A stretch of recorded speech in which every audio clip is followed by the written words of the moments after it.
Hi, good morning, good afternoon, good evening, and good night. I've just written a new article and I'm going to read it for you guys. Sign languages have caught my attention seriously after the Polyglot Gathering and Polyglot Conference. I was amazed to know a handful of people who know sign languages. I began to investigate sign languages because I knew almost nothing about them. My knowledge was so little, I could just wonder how people communicate in sign languages. It was not an easy investigation given the numerous numbers of sign languages in this world.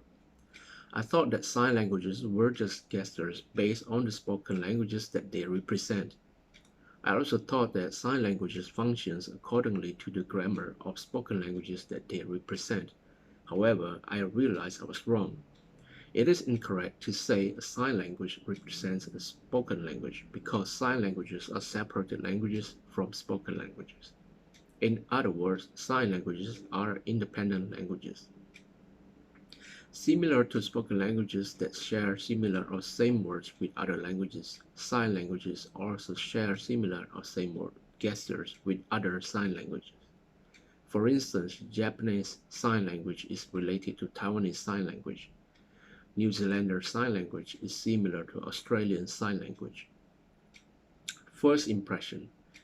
There was a time in a polyglot meeting where I witnessed two signers from Australia and New Zealand communicating by sign language.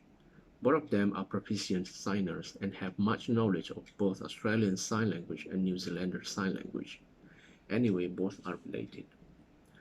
They could communicate by sign language meanwhile the rest of us were talking.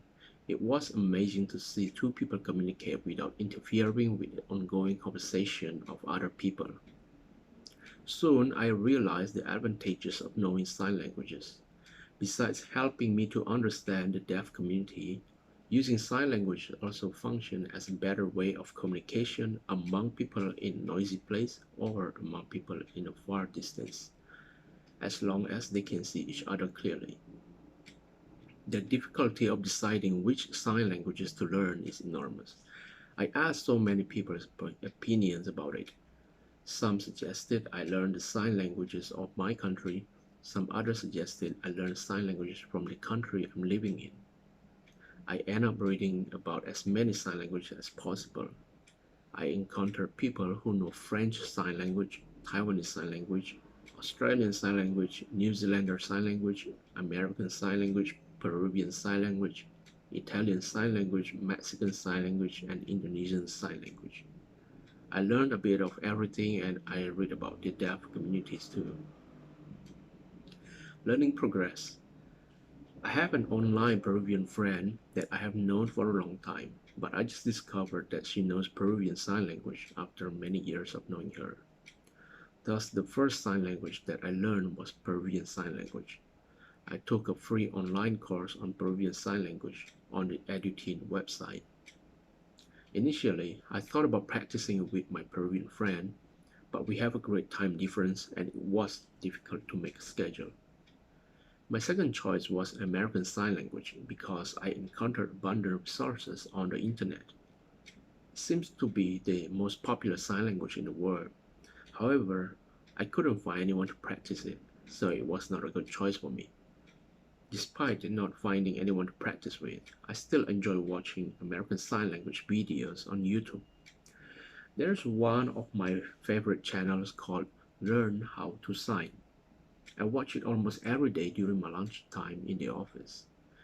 Its simple teaching method helps me learn faster. In addition to YouTube videos, I also use applications to learn sign languages. I found an application for Indonesian Sign Language called Belajar Bahasa Isyarat Indonesia, and it has the contact information for private tutoring. I contacted the teacher, and I'm taking her course once a week.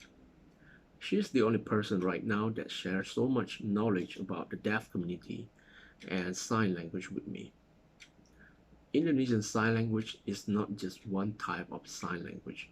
In fact, it has two types of sign languages, Bisindo and Sibi. Bisindo is created by the deaf communities in Indonesia, and CB is created by the government as the standard Indonesian Sign Language used in the media.